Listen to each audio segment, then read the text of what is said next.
प्रधानमंत्री स्व लाल बहादुर शास्त्री के पोते व कांग्रेस के वरिष्ठ नेता आदर्श शास्त्री ने मध्य प्रदेश के पूर्व मुख्यमंत्री कमलनाथ व नकुलनाथ के भाजपा में शामिल होने को लेकर कहा कि आप कौन किस पार्टी में जाना चाहता है उस व्यक्ति का व्यक्तिगत निर्णय होता है, इसमें कांग्रेस पार्टी का कोई रोल नहीं है। यह बात शनिवार को उन्होंने इंदौर प्रेस क्लब में आयोजित 10 साल अन्याय काल की ली गई कॉन्फ्रेंस में कही। उन्होंने कहा कि कांग्रेस पार्टी आज सभी को देश के सामने लेकर आना चाहती है। आदर्श शास्त्री ने कहा कि 10 साल में एक अन्याय अंधकार का समय देश के प्रधानमंत्री के कार्यकाल में गुजरा है। आज उसे अंधकार को कांग्रेस पार्टी देश के सामने लाना चाहती है। आदर्श शास्त्री ने कांग्रेस के वरिष्ठ नेता व पूर्व सीएम कमलनाथ व उनके बेटे नकुलनाथ के भाजपा में शामिल होने के सवाल पर आदर्श शास्त्री ने कहा कि यह सवाल आपको कमलनाथ से पूछना चाहिए, इसका जवाब वही देंगे। उन्होंने कहा कि कांग्रेस पार्टी मजबूती से भाजपा और मोदी की खिलाफत कर रहे हैं और हम इंडिया अलायंस के जरिए मजबूती से अपना दावा सामने रख रहे हैं कि इंडिया अलायंस के तहत लोकसभा चुनाव के बाद इंडिया अलायंस की सरकार बनेगी और किसान और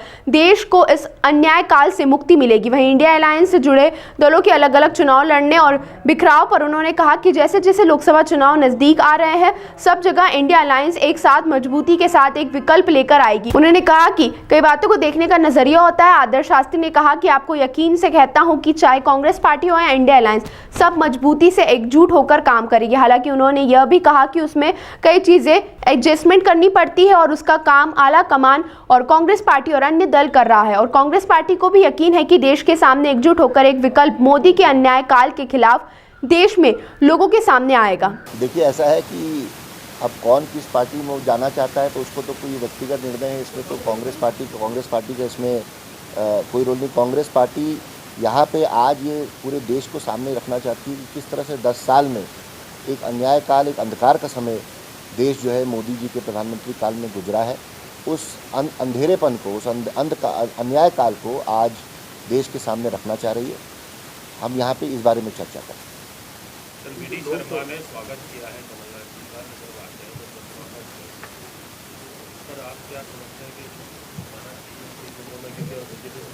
मैं फिर बोल रहा हूँ, ये सवाल आप कमलनाथ जी से पूछें, इसका तो जवाब कांग्रेस पार्टी में हम लोग मजबूती से खिलाफत कर रहे हैं भारतीय जनता पार्टी और मोदी की, और ये पूरे यकीन से हम लोग इस दावे को सामने रख रहे हैं।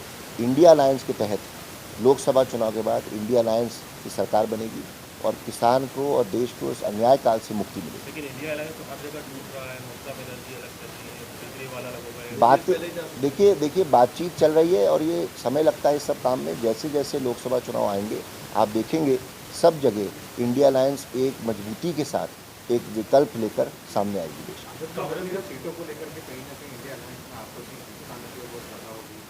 ऐसा बिल्कुल नहीं, मैं वही बता रहा हूँ। देखिए, ऐसा है, ये तो कई बार देखने का नज़रिया होता है। मैं आपको यकीन से बता सकता हूँ कि जिस तरह से पार्टी, चाहे वो कांग्रेस पार्टी हो चाहे इंडिया अलायंस के बाकी पार्टनर हो, सब बहुत ही मजबूती से एकजुट होकर इस समय इस अलायंस की बात कर रहे हैं। ये ज़रूर है कि कोई भी अलायंस होती है तो उसमें एडजस्टमेंट करनी पड़ती है। वो एडजस्टमेंट की काम जो है आला कमान कांग्रेस पार्टी का भी और अन्य अलग दलों का भी कर रहा है। और मुझे पूरा यकीन है, कांग्रेस पार्टी को यकीन है कि देश के सामने एकजुट होकर एक विकल्प मोदी के इस अन्याय काल के खिलाफ सामने देश के लोगों के सामने आएगा। बीजेपी दावा कर रही 400 पार, 370 अकेले बीजेपी लाएगी। उस पर आप देखिए, अब ये तो बोलने को तो वो तो 400 बोले, 500 बोले, 370 बोले। सच्चाई ये है कि आज कहीं से भी इंडिया अलायंस के सामने हम लोगों को ये नज़र नहीं आ रहा है कि मोदी जी की दोबारा सरकार या भारतीय जनता पार्टी की दोबारा सरकार इस देश में बनेगी। क्या कारण मानते हैं इसका कि नजर नहीं आ रहा? क्योंकि सच्चाई देश की जनता के सामने है। किस तरह से देश की जनता के आर्थिक विफलता आज देश के सामने है, बेरोजगारी सामने है, श्रमिक परेशान है, मजदूर परेशान है, कोविड की महामारी ले लीजिए, हर तरह से व्यवस्था खराब है।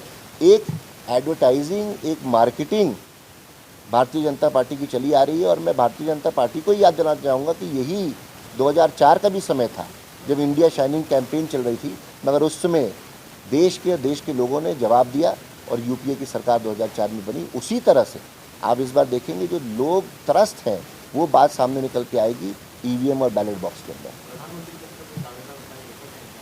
वो इंडिया अलायंस, देखिए ऐसा है कि वो जब होगा तय, आज की तारीख में पहला उद्देश्य कांग्रेस पार्टी का और इंडिया अलायंस का ये है कि इस प्रधानमंत्री नरेंद्र मोदी जो देश में इतनी कठिनाई की समस्या, इतनी कठिनाइयाँ आज देश फेस कर रहा है, इससे पहले यहाँ से हम लोग इस सरकार को हटाएं उसके बाद इंडिया अलायंस एकजुट होकर तय करेगा कौन प्रधानमंत्री बनेगा।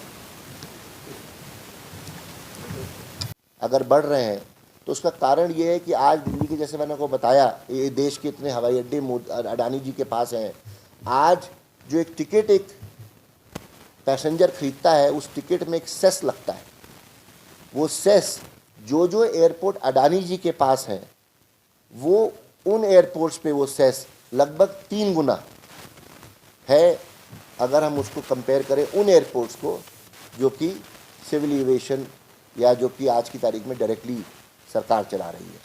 तो सीधे सीधे चाहे आप गुवाहाटी एयरपोर्ट की बात करें, जयपुर की करें, मैंगलोर की करें, लखनऊ की करें, अहमदाबाद की करें, तिरुवनंतपुरम की करें, इन सब एयरपोर्टों पे जिनको निजीकरण अडानी जी के साथ हुआ, अडानी जी को दिया गया, वहाँ पे टिकट पे सेस लगभग 3 गुना है जो कि देश का आम नागरिक दे रहा है।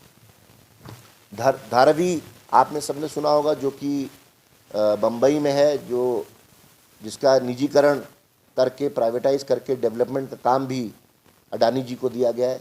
हजारों करोड़ रुपए की बम्बई के बीच के अंदर की ज़मीन अडानी जी को दी गई, नक्शा पास किया गया और अडानी जी को उसको कमर्शियल डेवलपमेंट, किस तरह से व्यवसायीकरण इसका किया जाए, इसकी पूरी जिम्मेदारी जो है अन्याय काल में मोदी जी के मित्र अडानी को दी गई है।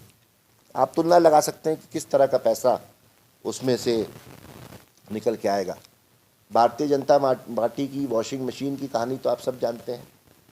हमें बड़ा अफसोस होता है ये कह के कि चाहे जिसको भी वो टारगेट करते हैं, दबाव बनाते हैं, आज की तारीख में कोई भी केस चल रहा हो, कोई भी ईडी का, इनकम टैक्स का, सीबीआई का मैटर हो, जादू की तरह जब वो भारतीय जनता पार्टी और मोदी जी का चोला पहन लेते हैं, पकड़ लेते हैं, तो भारतीय जनता पार्टी की जो वॉशिंग मशीन है उसमें से चमक के धुल के निकल आते हैं और सारे दाग उनके बेदाग हो जाते हैं।